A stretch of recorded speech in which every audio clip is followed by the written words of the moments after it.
Pemirsa, kondisi kemarau menyebabkan sebagian wilayah kekeringan. Warga kesulitan memenuhi kebutuhan air bersih, sehingga mengakibatkan ribuan pelanggan perusahaan daerah air minum mengeluh kesulitan mendapatkan pasokan air bersih untuk kebutuhan hidup sehari-hari di Kabupaten Aceh Utara. Puluhan ribu warga dari 2.700 sambungan rumah pipa air bersih di Kecamatan Langkahan dan Kecamatan Tanah Jambu Aye, Aceh Utara kekurangan air bersih serta berlangganan air bercampur lumpur. Prasarana instalasi pengolahan air minum, water treatment yang mengelola sumber air baku dari aliran sungai Krung Jambu Aye juga mengalami kendala mensuplai air bersih. Sejumlah saluran pipa induk mulai rusak berkarat. Banjir beberapa waktu lalu mengakibatkan perubahan alur daerah aliran sungai Jambu Aye. Saat ini saluran pipa lokasi instalasi pengolahan air minum hanya dapat memproses air bercampur lumpur. Imran, selaku Direktur Utama PDAM Tirta Monpase Aceh Utara mengungkapkan kondisi perubahan alur sungai berdampak langsung pemenuhan air bersih. Endapan lumpur menutupi saluran instalasi pengolahan air bersih PDAM Tirta Monpase Aceh Utara. Kondisi air berlumpur dan harus dilakukan pemindahan instalasi pengolahan air minum di jalur sungai yang baru. Suplai pengolahan air 20 liter per detik tidak memadai untuk penyaluran sekitar 2.700 sambungan rumah yang terus meningkat.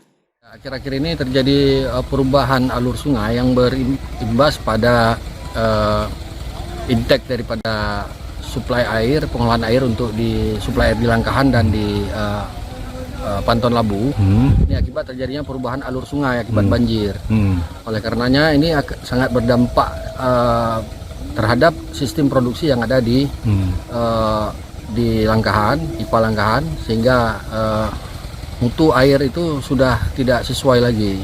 Sehingga kami berharap ini harus melakukan pemindahan daripada intake yang sesuai dengan lokasi yang lebih representatif untuk proses air. Kami perkirakan ini untuk perubahan dan pemindahan intake yang representatif seperti di lokasi yang jalur sungai yang baru itu sekitar mungkin 2,5 miliar untuk pembangunan intake. Ini kami sangat butuh bantuan prasarana tersebut.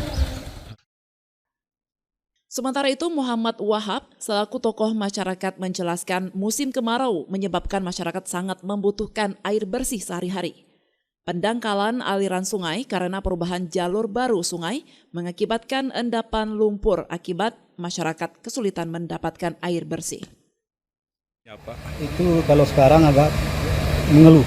Mengeluh, soalnya air kan sedikit, kadang perlu air yang banyak kan. Lagi kemarau ini. Instalasi pengolahan air minum PDAM Tirta Monpase Aceh Utara hanya mengelola air lumpur akibat perubahan alur daerah aliran sungai Krung Jambu Aye. Perubahan dan pendangkalan daerah aliran sungai Jambu Aye menimbulkan abrasi atau pengikisan tanah warga setempat. Dari Aceh Utara, Saiful Bahri melaporkan untuk Puja TV Aceh.